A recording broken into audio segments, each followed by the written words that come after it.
بسم الله الرحمن الرحيم سبح اسم ربك الأعلى الذي خلق فسوى والذي قدر فهدى والذي أخرج المرعى فجعله غثاء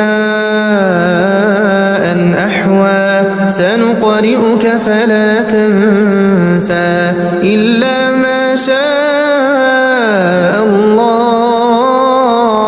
إنه يعلم الجهر وما يخفى ونيسرك لليسرى فذكر إن نفعت الذكرى سيذكر من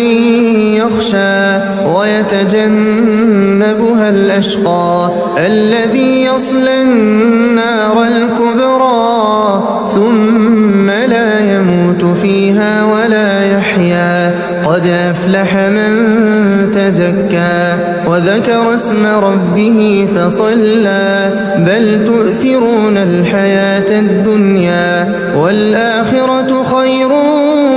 وأبقى إن هذا لفي الصحف الأولى صحف إبراهيم